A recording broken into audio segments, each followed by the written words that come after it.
The year is 1916. Along the Western Front, a landscape irrevocably scarred by ceaseless conflict, the very atmosphere frequently transmuted into a silent, insidious adversary. Dense, pervasive mists emanating from the lowlands would enshroud the trenches, obliteration all visual reference and amplifying the primal dread of the unseen. It was a suffocating pall, reducing battlefields to spectral labyrinths where friend and foe alike navigated in a terrifying, disorienting blindness. Artillery, the era's great equalizer, was rendered virtually impotent. Shells, intended for precise trajectories, devolved into capricious instruments of fate, frequently missing their intended targets entirely or, more calamensely, impacting friendly positions. Supply convoys faltered, communications fractured, and patrols dissolved into the monochromatic expanse, never to re-emerge. The human toll was staggering, a tacit ledger of lives extinguished not by direct engagement, but by the inescapable, relentless atmospheric conditions. Amidst the myriad countenances ensnared by this grim tableau was Corporal Klaus Richter, a man of taciturn disposition and acute, discerning gaze. Stationed in proximity to Verdun, Klaus served as an artillery observer, a duty demanding unparalleled visual acuity and an unflinchingly steady nerve. However, the fog systematically denied him his sight, day after agonizing day, week after protracted week. He observed with profound helplessness as reconnaissance sorties were aborted, as critical supply lines were severed, and as desperate counteroffensives faltered due to the sheer inability to discern targets. His dispatches, meticulously compiled, invariably concluded with the same desultory pronouncement: visibility nil, enemy dispositions unconfirmed. The phrase resonated with an almost cynical hollowness, a bureaucratic formality juxtaposed against such pervasive suffering. Frustration became a constant companion, a dull, insistent ache beneath the veneer of his disciplined composure. He witnessed the weariness and despair etched onto his comrades' faces and felt the crushing weight of every lost life, every futile endeavor. The established protocols offered no succumbing solutions, merely a reiteration of standard operating procedures, none of which possessed the capacity to penetrate the unyielding shroud. In his infrequent respites from the front lines, Klaus would meticulously sketch in a small, well-worn notebook. His subjects were not pastoral scenes or individual likenesses, but rather intricate diagrams of optical mechanisms, lenses, and principles of light physics. Prior to the war's outbreak, he had been an engineering student, a discipline now tragically relegated to the distant past. Nevertheless, the foundational knowledge remained, a smoldering ember of ingenuity within him. He frequently contemplated the dispatches from the front, the persistent failures, the interminable cycle of hopelessness. The existing optical apparatus, potent in conditions of clarity, devolved into mere decorative weights when the fog descended. He harbored an unshakable conviction that an alternative methodology must exist, a means to cleave through the visual cacophony, to bestow upon his comrades the sight they so desperately required. This conviction arose not from personal ambition, but from a profound empathy, a shared imperative for survival. He sought no personal acclaim, only respite from the omnipresent helplessness. The official response to the fog's impact was a shrug, a fatalistic acceptance. Commanders spoke of the will of nature and unavoidable casualties. But Klaus refused to accept it. He saw not an act of God, but a technical problem awaiting a technical solution. The existing chain of command, slow and rigid, seemed incapable of adapting, bogged down by protocols and the sheer scale of the conflict. He watched as men froze in their positions, unable to advance or retreat, targets for an enemy they could not locate. The sound of distant shell fire, disembodied and terrifying in the whiteout, became a constant reminder of their vulnerability. He felt a profound sense of urgency, a pressing need to act, even if it meant venturing beyond the established boundaries. His small, cramped dugout, barely more than a hole in the earth reinforced with timber, became his sanctuary, his clandestine workshop. Under the flickering light of a single candle, Klaus began to experiment. He scavenged materials from discarded equipment, lenses from broken field glasses, copper wire from damaged communication lines, even fragments of polished metal from old instruments. His initial ideas were simple, almost naive, but he was driven by relentless curiosity and an unwavering belief that the problem was solvable. He focused on light itself. Could certain frequencies penetrate the fog more effectively than visible light? Could a different kind of optical arrangement gather and enhance those frequencies? He started by dismantling a damaged searchlight.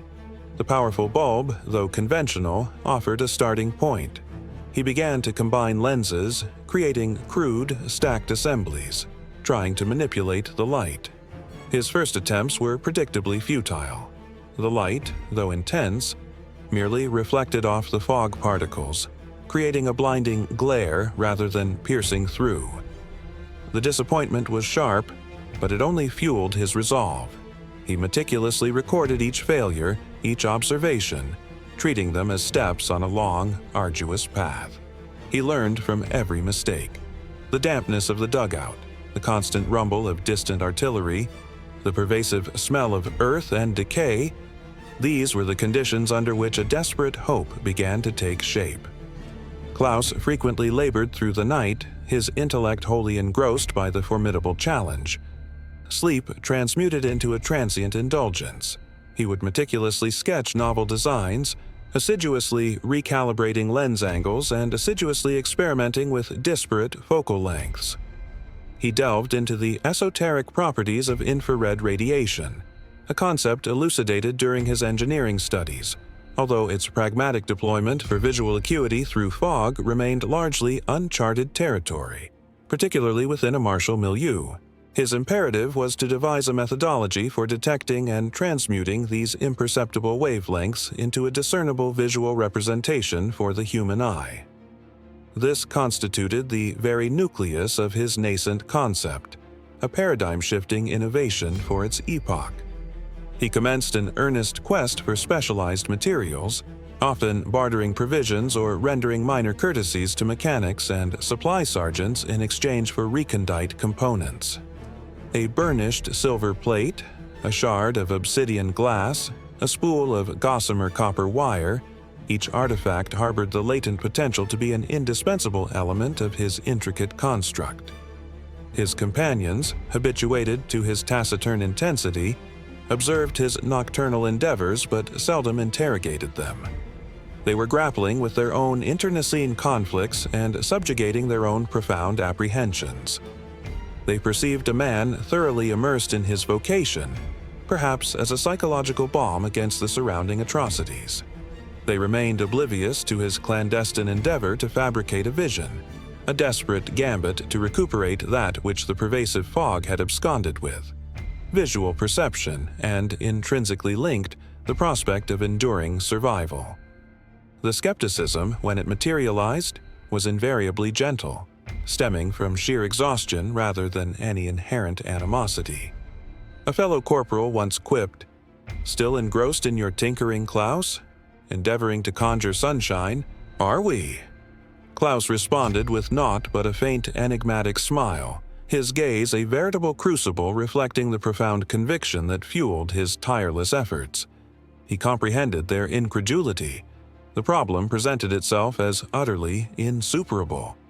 He began to concentrate his efforts on a particular class of filter, a substance capable of attenuating the vast majority of visible light while permitting a narrow spectrum of invisible luminescence to permeate.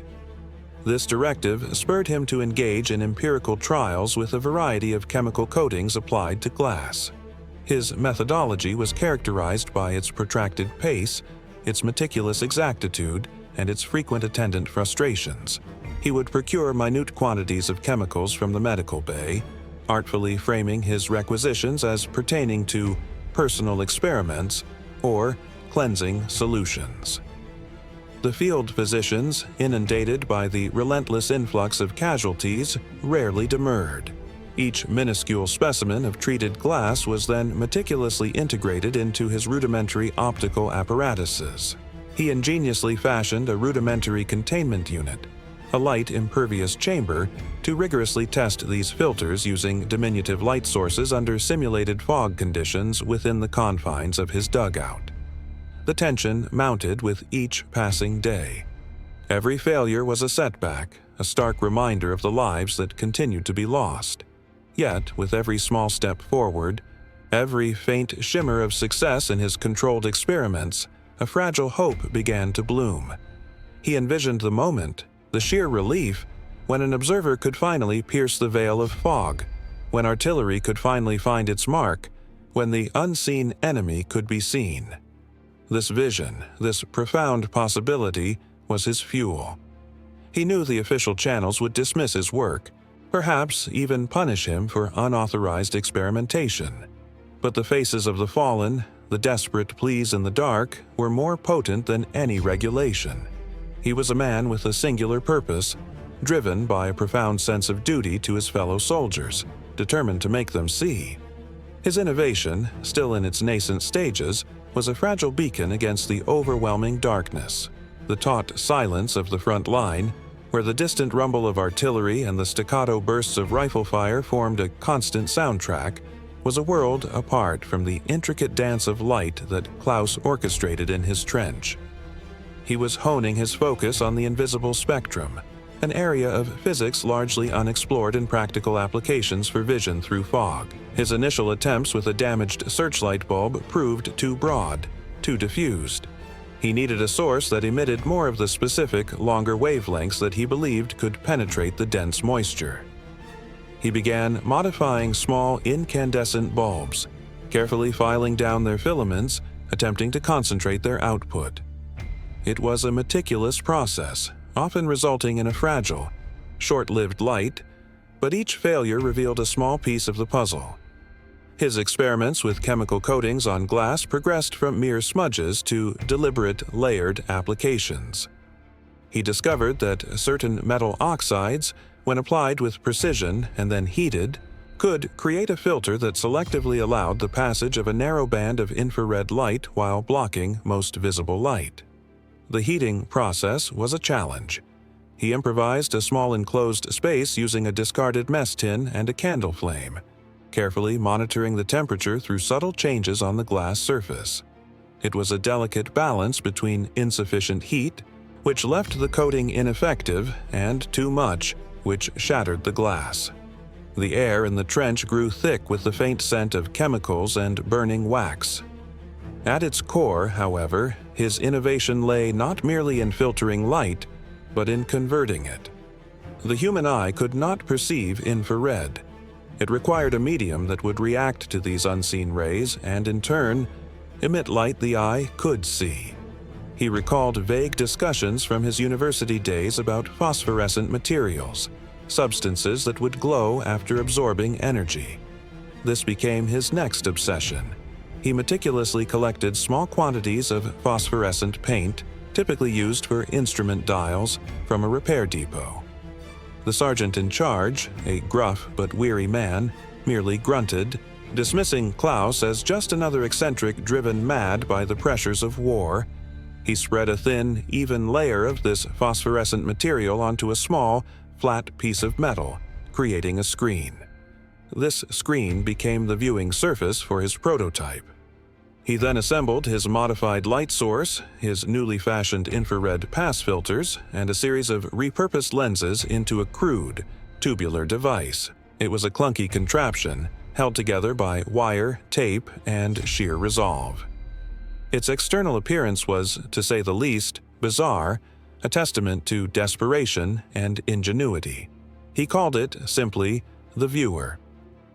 The first true test of the Viewer was a moment of profound tension. He sealed his trench, plunging it into near-total darkness, and then released a small amount of steam from a heated kettle to simulate localized fog. With trembling hands, he aimed his modified light source through the artificial haze and then peered into his device. At first, nothing. Just the faint, almost imperceptible glow of the phosphorescent screen. Disappointment, cold and sharp, threatened to overwhelm him. He adjusted a lens, shifted the angle of the filter. Then a faint flicker, a ghostly outline. Not clear, not sharp, but undeniably there. A shape, a vague form emerging from the simulated mist. A silent sigh escaped him. It was a revelation, a partial victory against overwhelming invisibility. The image was faint, grainy, a mere suggestion of form, but it was something. It was proof of concept. He repeated the experiment countless times, refining the alignment, tweaking focal distances, always seeking to enhance that weak, spectral image. Each incremental improvement was a small triumph, a reaffirmation of his belief. The tension in his chest eased, replaced by a surge of renewed hope. Your work didn't go entirely unnoticed. Sergeant Muller, a pragmatic and observant man responsible for equipment inventories, had grown curious about Klaus's frequent requisitions for what seemed an odd assortment of components. Muller, unlike some of the more fatalistic officers, recognized competence when he saw it, even in a lowly corporal.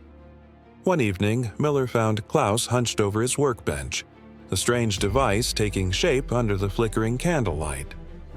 "What in blazes is that, Richter?" Muller inquired, his voice a low rumble. Klaus startled, quickly covering his work. "Just an experiment, Sergeant. A personal project." Muller's eyes, however, had already registered the peculiar assembly of lenses and wires. He picked up a discarded filter, turning it over in his calloused fingers. "Looks like more than a personal project, Corporal. Looks like something High Command would have a conniption over." There was no malice in his tone, merely a weary understanding of the rigid military hierarchy. "Tampering without authorization could get you into a heap of trouble, Richter." Klaus looked up at the sergeant, his face a mixture of apprehension and quiet resolve. "Sergeant, the fog. It's killing us. The official solutions aren't solutions. I believe this could help. It could give us sight where we have none." He spoke with a quiet intensity that surprised Muller. Muller paused, considering the corporal. He had seen the toll the fog had taken, the desperation in his men's eyes. He had filed countless reports about lost patrols and misdirected artillery, reports that dissolved into the bureaucratic ether. "Show me," he finally said, his voice softer now. "Show me what this contraption can do." Klaus, emboldened by the sergeant's unexpected opening, demonstrated his device, explaining the principles of infrared light and phosphorescence. He recreated a simulated fog, and Muller, peering into the viewer, witnessed the faint, ghostly outlines. A flicker of surprise, then a slow nod spread across Muller's face. "Remarkable," he murmured almost to himself. "Still crude, but remarkable." From that moment on, Sergeant Muller became an unofficial, silent accomplice. He didn't actively assist Klaus, but he provided a crucial layer of protection. He subtly deflected curious officers, misplaced inventory requests for components Klaus might need, and even occasionally left small, useful bits of material. A piece of polished brass, a discarded lens, near Klaus's trench. He understood the risk, but he also understood the potential. Official channels moved at a glacial pace, if they moved at all. Muller saw in Klaus a desperate, necessary initiative. Klaus's next challenge was to render the device practical for field deployment. His initial prototype was excessively delicate, prohibitively heavy. It needed to be robust enough to withstand the rigors of trench warfare, yet precise enough to function. He commenced by encasing the optical components within sturdy, repurposed metal tubes, employing rubber gaskets from defunct gas masks to afford a degree of waterproofing and shock absorption. The phosphorescent screen, initially exposed, was now shielded by a thin, transparent glass panel. He devised a simple, adjustable eyepiece facilitating individual focusing. The power source for the modified infrared light also necessitated improvements. Batteries of the era were both cumbersome and unreliable. He experimented with a hand crank generator adapted from a field telephone to energize a more consistent and luminous infrared emitter. This entailed a small, intricate gearing system, which he meticulously fabricated from watch parts and discarded instrument mechanisms. His hands, typically soiled with earth, were now frequently stained with grease and fine metal shavings. Development proceeded as a relentless cycle of construction, testing, and refinement. Each improvement, however incremental, delivered a surge of adrenaline, a renewed sense of purpose. He would carry the device to the mouth of his trench on particularly dense, foggy nights, risking detection, to gauge its range and clarity. The faint shapes of distant trees, the spectral outlines of the trench network, would gradually become discernible through the swirling mist. It was still far from perfect, the images often fuzzy and monochromatic, but it represented a vast improvement over absolute blindness. The tension of his clandestine work was constant. He knew that if his project were discovered by the wrong officer, he could face severe disciplinary sanctions, potentially even a court-martial for unauthorized experimentation and misuse of military property. Yet, the memory of lost patrols, the sound of men shouting in the fog, unable to see their way, propelled him forward. He sought not to undermine authority, but to fill a void that authority had failed to address. His motivation remained pure: to give his comrades a chance, to tip the scales, however slightly, against the treacherous, unseen enemy. The device, now more compact and robust, represented not just a technical innovation, but a beacon of hope in the widespread despair of the Western Front. Its true test, however, was ahead, in the brutal and relentless reality of the battlefield. A week later, the fog returned with a vengeance. It wasn't the usual clinging mist, but a thick, oppressive blanket that swallowed sound and light, reducing visibility to mere paces. A planned reconnaissance mission, vital for an upcoming push, was indefinitely postponed. Supplies, already scarce, became critically delayed. Their convoys stalled on treacherous, unseen roads. The air grew heavy with a palpable dread. Klaus watched from his dugout, the familiar frustration coiling in his stomach, but this time it was tempered by a quiet resolve. He had his visor, now a sleek, dark tube with a sturdy crank handle for power, a far cry from the haphazard assembly it once was. He believed it could make a difference. Sergeant Muller, his face grim, found Klaus polishing the eyepiece of his device. "The captain is furious, Richter. Another patrol lost in the gray. He's demanding answers, solutions. Not that anyone has any." Miller's gaze lingered on the visor. This is your chance, isn't it?" Klaus nodded slowly. "It could give them sight, Sergeant. Enough to navigate, to spot movement." He felt the weight of responsibility settle upon him. This wasn't just an experiment in a dugout anymore. This was a gamble with lives. Muller ran a hand over his tired face. "I'll try to get you an audience, but be warned, Captain Schmidt is a stickler for protocol. He won't take kindly to unauthorized tinkering." Captain Schmidt was indeed a man of meticulous order. His uniform was always immaculate, his reports precise, his adherence to regulations absolute. He viewed any deviation as a breakdown of discipline, a dangerous precedent. When Muller brought Klaus and his device to his attention, Schmidt's initial reaction was one of barely concealed irritation. "A corporal with a homemade contraption?" Schmidt's voice was sharp, cutting through the damp air of his command post. He eyed Klaus with a mixture of suspicion and disdain. "Corporal Richter, do you realize the implications of unauthorized experimentation? The use of military property for personal projects? This is a war, not a workshop." Klaus stood at attention, his gaze steady. "Captain, with all due respect, the fog is costing us lives every day. Our current equipment is useless. I believe this device offers a means to see through it. He held out the visor, its dark metal gleaming faintly. Schmidt snatched the device, turning it over in his hands as if it were a suspicious artifact. He peered into the eyepiece, then scoffed. "And what am I supposed to see, Corporal? Ghosts? This looks like a child's toy. Or worse, a distraction from your duties." He slammed it onto the table. "I have no time for fantasies. I have men to lead, orders to follow. You will cease this experimentation immediately and return all scavenged materials. Consider yourself lucky I'm not pursuing disciplinary action." Klaus felt a cold wave of despair. The system, rigid and unyielding, was closing in. Miller, however, intervened subtly. "Captain, with all due respect, the supply convoy for the northern sector is completely stalled. We have reports of enemy movement in the fog, but no confirmation. If we don't get those supplies through, the forward positions will be cut off."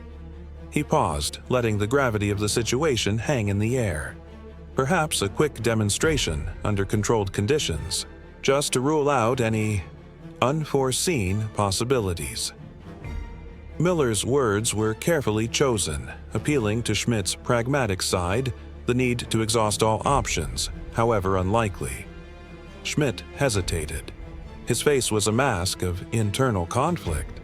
His instincts screamed against this absurdity, but the reports from the northern sector were dire. Desperate times, he conceded inwardly, might call for desperate measures, even if they offended his sense of order. "Very well," he bit out, his voice tight. "A demonstration? Now. But if this is a waste of time, Corporal, you will regret it." The impromptu test took place behind the command post, in a small enclosed area where the fog was particularly dense. A few junior officers and Miller stood by, their faces etched with a mixture of curiosity and skepticism. Klaus, his heart pounding, set up his device. He positioned a small camouflage target a short distance away, ensuring it was completely obscured by the thick gray veil. He explained the principles again, the invisible light, the phosphorescent screen. His voice was calm, methodical, masking the tremor in his hands. Schmidt watched, his arms crossed, a scowl on his face. "Proceed, Corporal." Klaus cranked the handle, a soft whirring sound puncturing the silence. The modified infrared emitter projected its invisible beam into the fog. He adjusted the focus, his breath held. Then he offered the eyepiece to Schmidt. "If you would, Captain." Schmidt reluctantly stooped, pressing his eye to the rubberized cup. He perceived a faint greenish luminescence. Initially, nothing but swirling gray. Then, gradually, as Klaus made a minute adjustment, a spectral outline began to coalesce. A blurred, monochromatic form, undeniably the target. It wasn't crystal clear, not a perfect image, but it was there. A gasp, barely audible, escaped Schmidt's lips. He straightened, his eyes wide with a flicker of disbelief and something akin to awe. The skepticism had not entirely dissipated, but it had been severely shaken. It works," Schmidt murmured almost to himself. "It's rudimentary, but it works." The admission was difficult for him. He looked at Klaus, a nascent respect dawning in his gaze, swiftly concealed by his customary stern demeanor. How far can it perceive? How long can it operate? Klaus elucidated the constraints. The range was still modest, perhaps 100 meters in dense fog, extending further in lighter conditions. The crank power necessitated constant exertion, and the image, while discernible, demanded concentration. It was a tool for navigation and close observation, not long-range targeting. But it suffices. "Captain," Klaus insisted, "enough to guide a patrol, to detect an ambush, to keep a convoy on course." The urgency of the northern sector convoy bore heavily upon Schmidt. He made a precipitate decision, one that contravened every fiber of his being, every regulation he held sacrosanct. "Miller, prepare a small patrol. Corporal Richter, you will accompany them. Your device will guide the way to the northern sector. This is an unofficial mission. No record of it shall exist unless it proves successful. Should it fail, you both face severe repercussions." His voice was taut, yet a flicker of desperate hope ignited in his eyes. The patrol was diminutive, 6 men including Klaus and Müller. The fog presented an oppressive barrier, disorienting and terrifying. Each step was an act of faith. Klaus, positioned at the vanguard, held his device steady, Müller in close proximity behind, a rifle clutched in his hands. The sole audible sounds were the muffled crunch of boots upon the sodden path, the labored respiration of the men, and the soft whir of Klaus's crank. Through the verdant glow of the visor, Klaus perceived the faint, shifting contours of the terrain, a gnarled tree, a collapsed section of trench, the spectral outline of a distant, derelict wagon. He guided the patrol with measured slowness, meticulously, calling out directions, cautioning against unseen impediments.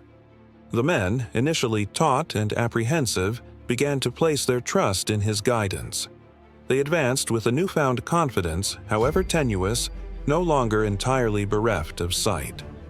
Suddenly, Klaus froze. Through the grainy, monochromatic image he detected movement. A faint, indistinct shape, then another. Figures, advancing stealthily through the fog, ahead of their position. Enemy scouts. He lowered the visor, his heart hammering. "Hostiles ahead," he whispered, his voice barely audible. 2, possibly 3, advancing on the left flank. The patrol immediately dropped to the ground, seeking cover. Müller, reacting instantaneously, relayed the intelligence. The element of surprise, typically negated in such conditions, was now theirs. A brief, tense exchange of gunfire erupted, swift and decisive. The enemy, disoriented and oblivious to their detection, dispersed. The patrol resumed, now imbued with a renewed sense of purpose. Their faith in Klaus and his device solidified. They reached the immobilized convoy, guiding them through a perilous stretch of roadway that would have been impassable in the blinding fog. The material reached the northern sector, a modest yet consequential triumph against the unyielding conditions. Upon their return, Captain Schmidt intercepted them, his countenance unreadable. He regarded Klaus, then Müller, a tacit acknowledgement passing between them. The mission had been accomplished. Lives had been preserved, provisions delivered. Yet the official channels remained conspicuously silent. No reports were filed concerning the device. No commendations were bestowed. The success was an understated one, a testament to ingenuity against considerable odds, a secret shared by a select cadre of men. Klaus continued to refine his visor. He labored to enhance its operational range, its visual acuity, its user-friendliness. He was acutely aware of its immense potential, a genuine paradigm shift in the protracted struggle against the elements. However, the entrenched bureaucracy of the military, its inherent recalcitrance towards unsanctioned innovation, presented a formidable impediment. The device was a success, yet it also existed as a phantom, a hushed rumor among those who had borne witness to its efficacy. Captain Schmidt, unyielding in his public demeanor, had become a discreet champion. He would not formally sanction Klaus's invention, but he artfully devised subtle means to facilitate its deployment. Patrol routes traversing dense fog were now intermittently rerouted, ostensibly by happenstance, to traverse sectors where Klaus and his visor could offer crucial guidance. Supply convoys that once languished for days now, inexplicably, navigated their way through the monochromatic expanse. These were minor victories, perceived by the personnel on the ground, but imperceptible to the rigid reporting mechanisms of the High Command. Klaus, for his part, continued his meticulous work. The dugout, once a clandestine workshop, now felt like a vital outpost. Sergeant Müller, emboldened by the success of the Northern Sector mission, became more active in his support. He would discover discarded lenses, misplace requests for fine copper wire, ensuring these crucial materials found their way into Klaus's hands. Miller understood the unspoken arrangement. The device was too valuable to be lost to protocol, but too radical to be officially embraced. This delicate balance created a constant, low-level tension. Every successful use was a triumph, but also an increased risk of exposure. The whispers, however, began to spread beyond Captain Schmidt's immediate company. Other junior officers, desperate for any advantage against the relentless fog, began to hear fragmented accounts of Richter's eye. They would approach Miller cautiously with veiled questions.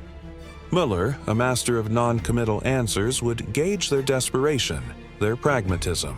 If he sensed genuine need and a willingness to operate outside the lines, he would subtly direct them to Klaus.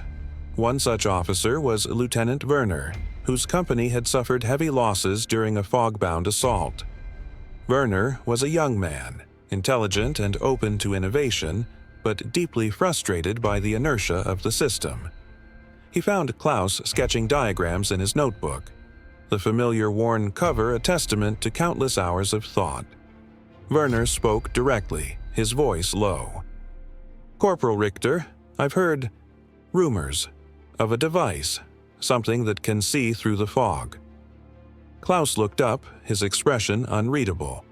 "Rumors, Lieutenant, can be dangerous."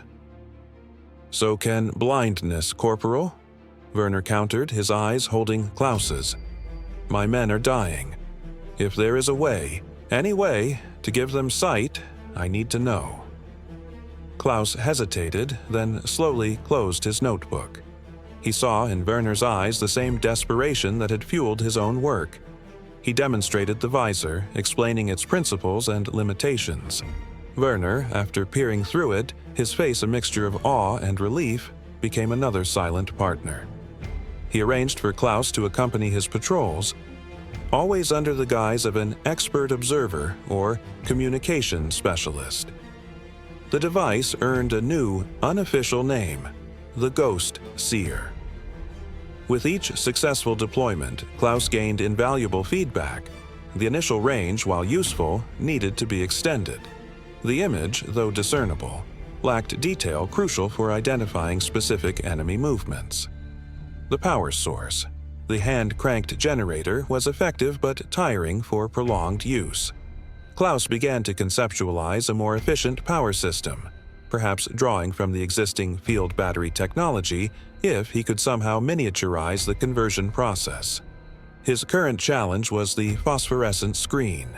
While effective, its glow was faint and slow to refresh, limiting the rate at which an image could be updated.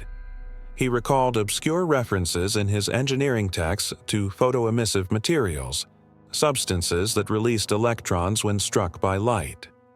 If he could amplify these electrons, perhaps he could forge a brighter, more responsive image. This represented a significant leap, necessitating more intricate electrical components than he had at his disposal. He began to subtly modify his requests to Miller, soliciting specific types of vacuum tubes salvaged from defunct radio equipment or small high-voltage capacitors. Muller, increasingly adroit at navigating the supply chain's nebulous territories, would procure them, often with a knowing glint in his eye. "Still chasing phantoms, Richter?" he'd inquire, a discernible undercurrent of admiration in his tone. The burgeoning, albeit clandestine, reliance on Klaus's device did not escape everyone's notice. Major Brandt, a rigid and ambitious staff officer attached to divisional headquarters, was a staunch advocate for unwavering adherence to doctrine. He perceived any departure from established procedure as an indicator of weakness and potential insubordination. Brandt had begun to discern a peculiar divergence in the reports. Certain companies, notably those commanded by Captain Schmidt and Lieutenant Werner, appeared to perform with exceptional efficacy during periods of dense fog, while others continued to falter. Their casualty rates under such circumstances were remarkably lower, their reconnaissance missions decidedly more fruitful. Brandt, a man who placed his sole trust in codified regulations, found these anomalies profoundly disquieting. He initiated a discreet internal inquiry, interrogating officers and meticulously scrutinizing patrol logs. He unearthed no formal justification for the augmented performance, only oblique allusions to heightened morale or unforeseen tactical advantages. Yet he also intercepted hushed murmurs concerning a fog eye and a Corporal Richter. The very notion of an unsanctioned invention operating beyond the established chain of command incensed him. It constituted a direct repudiation of the order he so zealously upheld. One day, Major Brandt arrived unannounced at Captain Schmidt's command post, his demeanor radiating an almost glacial disapproval. "Captain Schmidt," Brandt commenced, his voice utterly devoid of warmth. "I have been reviewing your unit's performance, specifically in adverse weather conditions. Your reports, while commendable, are wanting in detail concerning certain atypical successes. I understand you have a Corporal Richter attached to your company." Schmidt stiffened. "Corporal Richter serves as an artillery observer, Major. He is highly competent." "Indeed," Brandt stated, his gaze piercing. "And I also gather he possesses a peculiar fascination with experiments. Experiments involving salvaged apparatus and conducted without official authorization." He paused, allowing the implication to resonate. "I shall be undertaking a comprehensive inspection of your company's equipment and personnel tomorrow. Furthermore, I expect Corporal Richter to be in attendance, alongside any personal projects he might be engaged in." The threat was unambiguous. Klaus's endeavors, and by extension his liberty, were in immediate peril. Schmidt, despite his internal quandaries, recognized his obligation to safeguard his corporal. Miller, upon being apprised, promptly initiated strategic planning. Their imperative was to render the device incorporeal, or, at the very least, entirely untraceable as an unsanctioned invention. That very night, Klaus toiled with fervent intensity, disassembling the most incriminating elements of his ocular device. The bespoke filters, the refitted vacuum tubes, the luminescent display, these were meticulously secreted within a waterproof receptacle and interred beneath his dugout's floorboards alongside his research journals. He then reassembled a rudimentary, innocuous-looking field scope, employing solely standard constituents, conspicuously positioning it upon his workbench. It was a rudimentary stratagem, yet it represented their sole recourse. The subsequent morning, Major Brandt arrived, escorted by a modest cadre of officers. The inspection was exhaustive, unyielding. Brandt traversed the dugouts, his gaze encompassing every detail, his interrogations incisive. He paused at Klaus's workbench, retrieving the unassuming field scope. "Is this your experiment, Corporal?" he inquired, his intonation tinged with derision. Klaus, maintaining an unruffled mien, responded, "It is a standard field scope, Major. I was merely attending to its maintenance." Brandt peered through it, then returned it with a dismissive sniff. He meticulously searched the dugout, upending crates, scrutinizing every crevice. He discovered nothing. No anomalous apparatus, no concealed components, no corroborating evidence of the ghost seer. The soldiers, despite their palpable tension, remained reticent, their allegiance to Klaus unyielding. Brandt, frustrated yet devoid of tangible proof, could do no more than issue a stringent admonition regarding regulatory compliance. "Any further reports of unauthorized activities, Corporal, and you shall face the full rigor of military jurisprudence." The immediate jeopardy had receded, yet the episode left an indelible, unnerving imprint. Klaus comprehended the precariousness of his standing. Nevertheless, the necessity for the device persisted. Days thereafter, a novel, critical predicament materialized. A segment of the primary supply artery, indispensable to the entire front line, was reportedly compromised and exhibiting signs of imminent collapse, but the pervasive fog rendered direct appraisal infeasible. Engineers demurred from approaching, apprehensive of a sudden structural failure. Absent this thoroughfare, the logistical ramifications would be nothing short of calamitous. The lives of thousands hinged upon its restoration, yet the extent of the damage remained obscured from view. Captain Schmidt, his countenance clouded with anxiety, summoned Klaus and Müller to his command post. "The artery leading to Sector 7, he commenced, "is of paramount importance. Brandt has mandated that we devise a resolution, yet the fog, it is utterly inscrutable. Our engineers are effectively blind." He fixed his gaze upon Klaus. "Corporal, can your apparatus, can it furnish us with sufficient visual acuity to ascertain the extent of the damage, to direct the engineers?" Klaus was acutely aware of the perilous gamble. Should he unearth his concealed components and the Endeavour falter, or should Brandt, by some contrivance, unmask his complicity, the repercussions would be dire. However, the alternative, the catastrophic disruption of the supply conduit, was simply unconscionable. He contemplated the visages of the soldiery, their unremitting struggle, their desperate embers of hope. "Affirmative, Captain," Klaus responded, his tone resolute. "It is capable." The die was cast. Under the cloak of nocturnal obscurity, Klaus exhumed his secreted components, reassembling the Ghost Seer with practiced alacrity. On this occasion, the stakes were elevated, the exigency more pronounced. He dedicated himself to further refining the device, concentrating on augmenting its range and the fidelity of its imagery under the most extreme environmental duress. He incorporated a diminutive, hand-wound clockwork mechanism to effect a gradual rotation of a novel, wider aperture lens, with the objective of surveying a more expansive domain and capturing a greater luminosity. It represented a marginal enhancement, but in the face of absolute visual deprivation, every incremental gain was significant.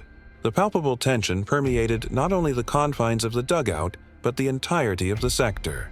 The Ghost Seer, having narrowly escaped one encounter with official prescription, now stood poised for its most critical, most conspicuous, and most hazardous trial. The pre-dawn chill was incisive as Klaus, Müller, and a select cadre of engineers convened. The fog, a dense, tangible presence, encroached upon them, muting sounds and obliterating vision. The atmosphere was heavy with the effluvium of sodden earth and the distant, incessant thrum of artillery, a grim memento of the war's implacable dominion. Captain Schmidt, a silhouette against the pallid illumination, offered a laconic nod. "The road lies 2 kilometers to the north. Proceed with utmost circumspection. Corporal Richter, the lives of thousands hinge upon your perception." His voice, subdued, bore the immense gravity of the circumstances. Klaus grasped the Ghost Seer, its somber metal cool against his gloved digits. He perceived the nervous effervescence of the engineers, men accustomed to schematics and calculations, now thrust into a terrifying void of sight. Their lead engineer, a seasoned veteran named Hoffman, adjusted his gas mask, an action betraying unease rather than necessity. "We cannot even perceive our own hands before our visages, Captain," he articulated, his voice thick with vexation. "How are we to effect any assessment?" Klaus advanced, the instrument held with unwavering steadiness. "I shall be your guide, Herr Hoffman. I shall bestow upon you vision where none exists." His voice, though quiet, resonated with unshakable certitude. The trek to the road was protracted and arduous. At intervals of mere meters, Klaus would pause, actuate the crank of the Ghost Seer, and intently examine its eyepiece. Through the ephemeral, verdant luminescence, he could delineate the spectral contours of the path, the ossified forms of arboreal life, and the subtle undulations of the topography.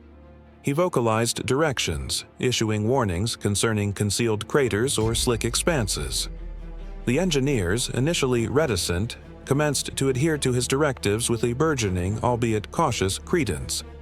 Müller ambulated alongside Klaus, his firearm at the ready, a silent sentinel. As they approximated the designated segment of the road, the ambient temperature plummeted, and the atmosphere grew more oppressive. Klaus manipulated the crank, traversing the device across the intangible topography. The image within the eyepiece flickered, then coalesced into something more disquieting. The road, typically a discernible linear feature, manifested as fractured, its boundaries indistinct, certain portions subsiding into a more profound, tenebrous abyss. He perceived a series of rents, not sharply defined but incontrovertible, akin to faint cicatrices upon the terrestrial surface. "Halt!" Klaus interjected with urgent brevity. "The thoroughfare ahead is compromised. Significant structural degradation. I observe multiple fissures of considerable depth extending across the road's entire breadth, and indications of undermining on the eastern flank, proximate to the embankment." Hoffman, notwithstanding his inherent skepticism, had cultivated a reliance on Klaus's observations. He knelt, pressing his auditory organ to the ground, endeavoring to apprehend any seismic tremors. "You perceive fissures?" he inquired, his voice taut. "Of what width? Of what profundity?" Klaus intensified his focus, articulating the subtle modulations in the monochromatic visual. "The most substantial appears to be at least a meter in width, attenuating toward the median, the undermining. It resembles a hollow cavity beneath the superficial layer. I can discern the faint outline of a void." He gestured, his digit tracing an invisible trajectory through the miasma. "Here, and here." The engineers, guided by Klaus's precise, albeit spectral explications, began to cautiously probe the ground with elongated implements. Their initial endeavors yielded naught but alluvial deposits. However, subsequently, in strict accordance with Klaus's explicit instructions, one probe plunged deeper than anticipated, encountering a lacuna. A collective exhalation of astonishment emanated from the contingent. The imperceptible damage was veritably present, precisely as Klaus had elucidated. Hoffman, his countenance now a tableau of profound solicitude and incredulity, peered through the ghost seer himself. He apprehended the faint, transient phantasms, the irrefutable testament to the road's precarious condition. "Inconceivable," he exhaled, assuming an upright posture. "Utterly inconceivable. Corporal, you have averted a veritable catastrophe." With Klaus's continued guidance, the engineers were able to demarcate the damaged sections, ascertain the full extent of the undermining, and commence the formulation of an emergency repair plan. They worked with a newfound alacrity, no longer engaged in a blind struggle. The ghost seer became their eyes, transforming a seemingly insurmountable task into a manageable, albeit still perilous, operation.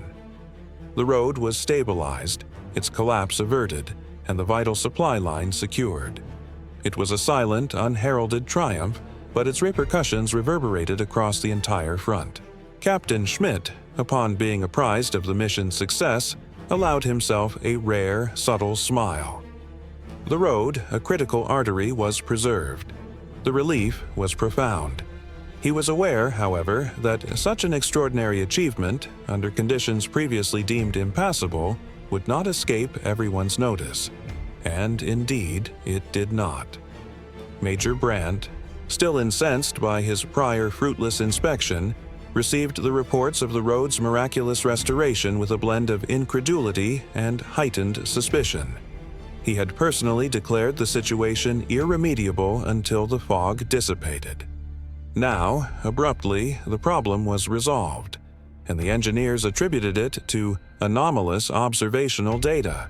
Brandt's internal alarm bells pealed with unprecedented urgency. He was privy to the hushed conversations, the rumors concerning Corporal Richter. This was too fortuitous, too efficacious to be mere happenstance. Brandt immediately summoned Captain Schmidt. His office exuded a frigid atmosphere, his demeanor even more so. "Captain Schmidt," Brandt commenced, his voice resonating with a dangerous placidity, "I find your recent dispatches exceedingly intriguing. The road to Sector 7, hitherto deemed impassable, now entirely restored, and this, I am informed, was accomplished under conditions of absolute zero visibility. A remarkable feat, would you not concur? Schmidt stood at rigid attention, his countenance betraying no emotion.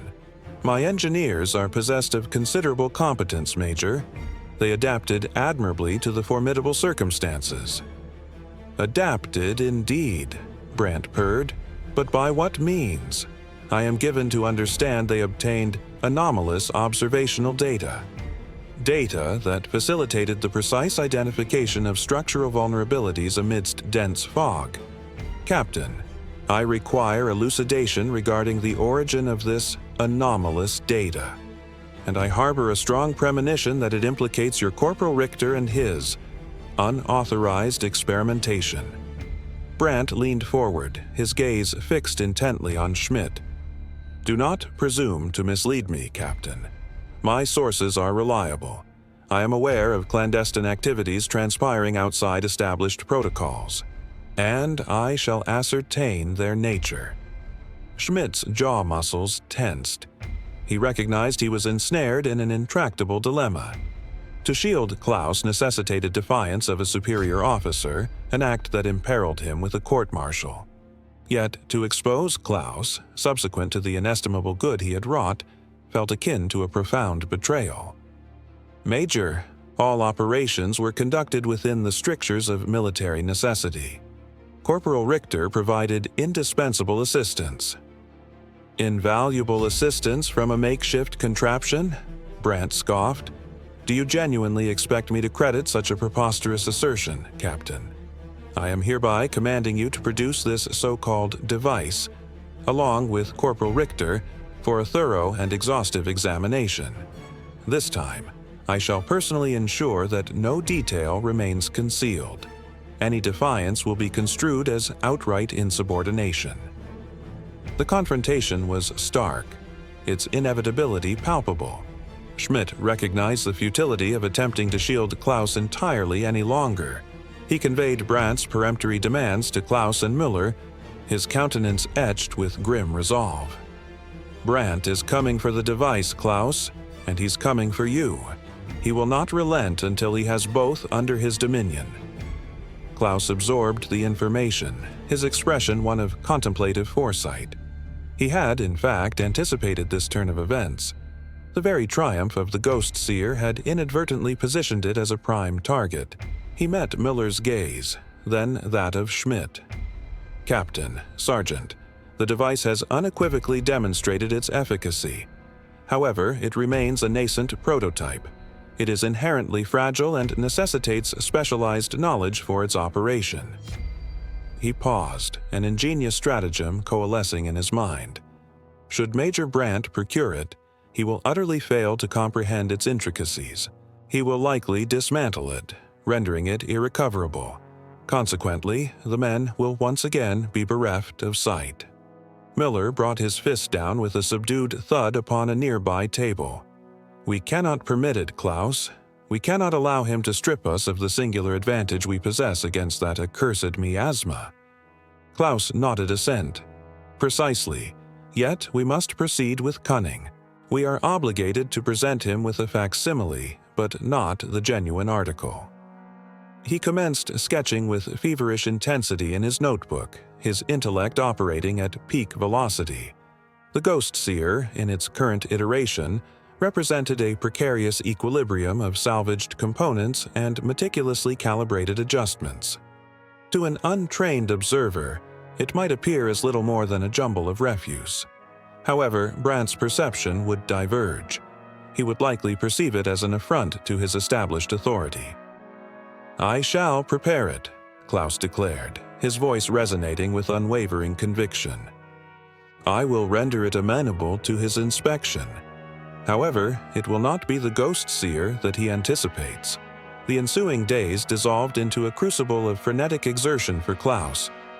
Under the pervasive shadow of Brandt's imminent arrival, he dedicated himself to fabricating a decoy, a functional, albeit deliberately compromised, rendition of his device. He incorporated inferior filtration systems, subtly misaligned optical elements, and a less potent energy emitter. The objective was to generate a discernible image, one sufficiently clear to preclude immediate repudiation, yet demonstrably too rudimentary to be genuinely effective or readily reproducible. It constituted a sophisticated act of subterfuge, designed to satiate Brandt's bureaucratic imperative for an official artifact, while concurrently safeguarding the true innovation. He also contemplated the future trajectory of the Ghost Seer. For it to endure and genuinely serve its purpose, it necessitated greater robustness, enhanced user-friendliness, and a diminished reliance on his perpetual, personal oversight. The incident involving Brandt had unequivocally demonstrated this. While individual ingenuity possessed considerable power, it remained susceptible to the overwhelming might of established systems. He had to devise a method to render the device indisputable, irrefutable, even to the most entrenched perspectives. However, achieving this without relinquishing dominion over his creation and without pursuing the very accolades he had consistently eschewed presented a profound conundrum. The solution remained elusive, a fresh challenge superseding the triumph of the preceding one. The labyrinthine complexities of bureaucracy, it transpired, were even more formidable to navigate than the fog of warfare. Major Brandt reappeared 2 days hence, his countenance set in an unyielding resolve. He arrived accompanied by a minimal retinue, comprising a junior officer designated for inventory management and a technician exuding an air of austere competence. The prevailing atmosphere within Captain Schmidt's command post was palpably charged with unvoiced apprehension. Brandt dispensed with pleasantries, his gaze sweeping critically over Klaus. "Corporal Richter," he commenced, his voice modulated to a low, deliberate cadence, "I presume you have meticulously prepared your device for my perusal, and that all scavenged materials have been duly accounted for." Klaus maintained a posture of unwavering attention, his outward composure a facade that belied the turmoil within. "Yes, Major, it is prepared." He proffered the decoy, a meticulously fabricated replica that emulated the form of his original prototype but was deliberately devoid of its true capabilities. The filters were fashioned from commonplace glass, the emitter comprised a conventional lamp, and the phosphorescent screen was a rudimentary painted surface. Its design was intended to simulate an earnest attempt at innovation, yet ultimately failed to yield any genuinely remarkable outcome. Brandt accepted the device, turning it over in his hands with an expression of clinical disdain. He scrutinized the eyepiece, then emitted a derisive scoff. "And this is what you assert possesses the capacity to penetrate the fog, Corporal. It appears to be naught but a rudimentary field scope, crudely assembled from disparate components." He then passed it to the technician. "Subject it to testing, under controlled parameters." The technician, adhering to Brandt's directives, endeavored to operate the decoy within a simulated fog environment meticulously established in a designated corner of the command post. The results, as anticipated, were profoundly underwhelming.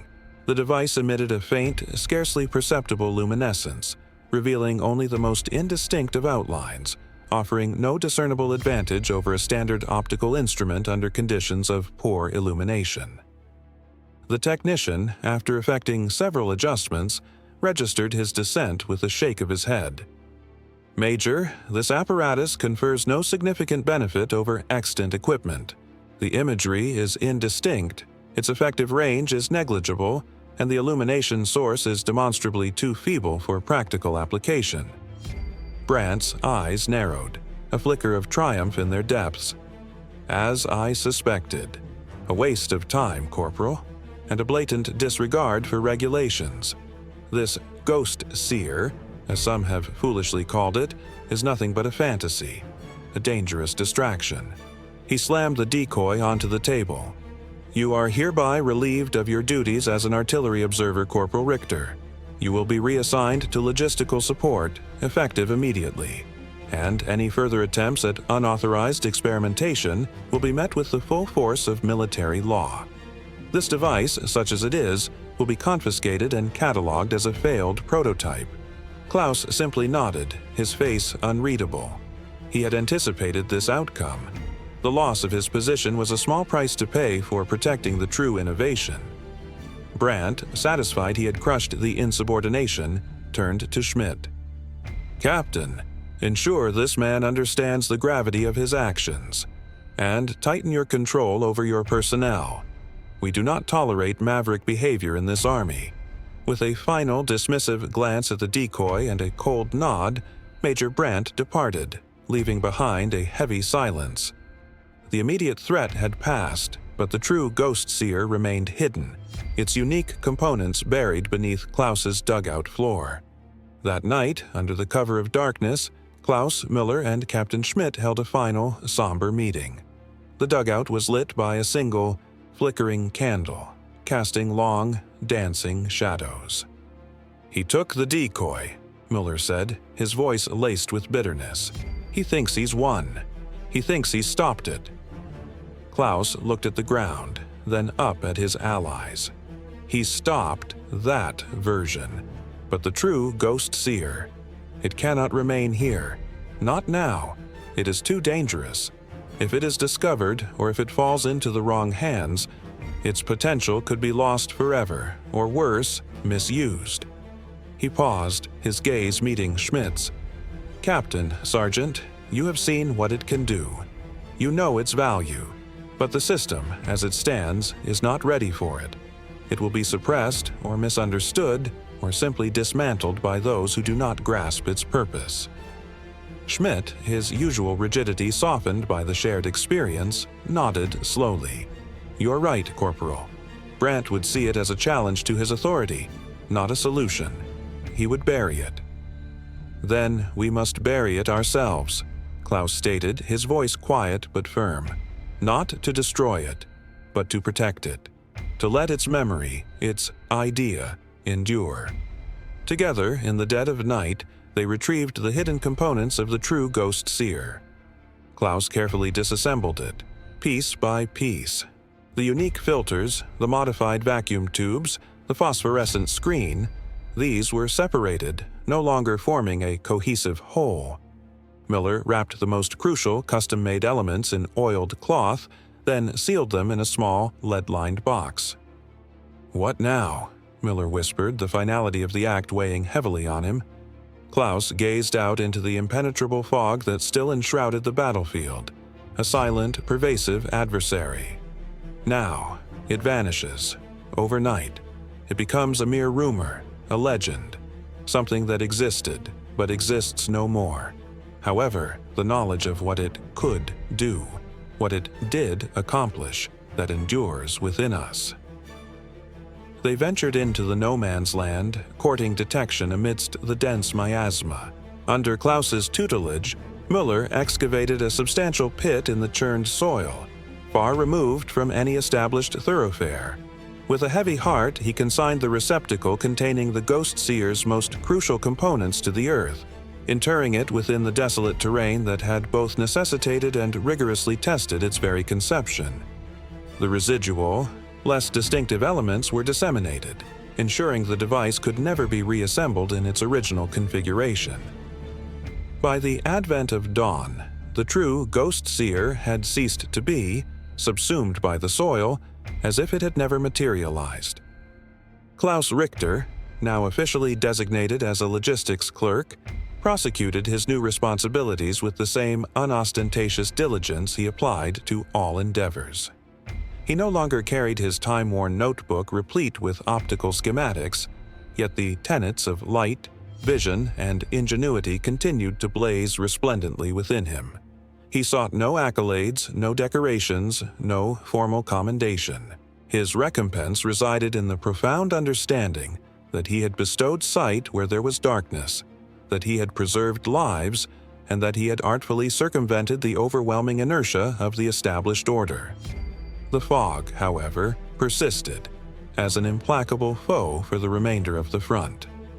Other sectors continued to sustain grievous casualties, supply conduits faltered, and reconnaissance sorties were aborted. The official communique still alluded to unavoidable losses and acts of nature. Yet, within Captain Schmidt's company and among the soldiery who had served under Lieutenant Werner, A subtle transformation had taken root. They recalled the ephemeral, miraculous interval when the fog had not constituted an absolute impediment. They remembered the ghost seer. They remembered Klaus Richter. The engineers, spearheaded by Hoffman, who had borne witness to the device's formidable capabilities, never forgot the precise, albeit ethereal, observations that had safeguarded the critical supply artery. Although they were incapable of elucidating how it was achieved, the experience ignited a novel paradigm for contemplating visibility and perception under extreme duress. They commenced experimenting with disparate illumination methodologies, unconventional filtration systems, and even rudimentary acoustic ranging techniques, all subtly informed by the recollection of the unusual observational data furnished by Klaus. Their methodology for problem resolution had undergone a metamorphosis, becoming less beholden to conventional wisdom and more amenable to radical stratagems. Sergeant Muller, now with an even profounder comprehension, grasped the intrinsic value of individual initiative in the face of systemic inflexibility. He continued to artfully circumvent regulations, to leverage extra-legal channels, to ensure his men were afforded every conceivable advantage, even if it necessitated operating surreptitiously. He frequently mused upon Klaus, his taciturn corporal, who had possessed the latent capacity to alter the trajectory of localized engagements, only for it to evanesce. The official record bore no trace of a ghost seer, nor any mention of an infrared vision device. Major Brandt, convinced he had eradicated a perilous rogue element, pressed on with his career, a staunch advocate of protocol. The innovation, effectively outlawed by its very clandestine genesis, devolved into a whisper among the troops, a ephemeral hope, a tale recounted in subdued tones around flickering campfires. It served as a poignant illustration that even the most monumental advancements could be swallowed by the suffocating miasma of bureaucracy and the unyielding exigencies of warfare. Nonetheless, Klaus Richter's legacy remained incontrovertible. The lives preserved, the material delivered, the route secured. These constituted concrete contributions that reverberated throughout the war effort. His valor lay not in spearheading an assault, but in his audacity to perceive when others remained oblivious, in devising a remedy when the established system provided none. His inventiveness, his steadfastness, and his profound compassion for his fellow soldiers had illuminated the most desolate battlefields with a fleeting, yet transformative brilliance.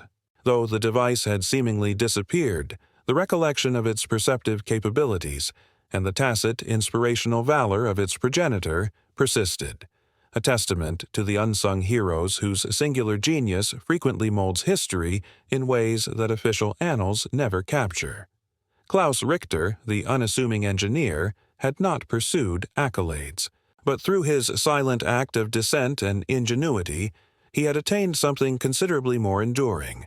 He had bestowed hope, and he had enabled men to see.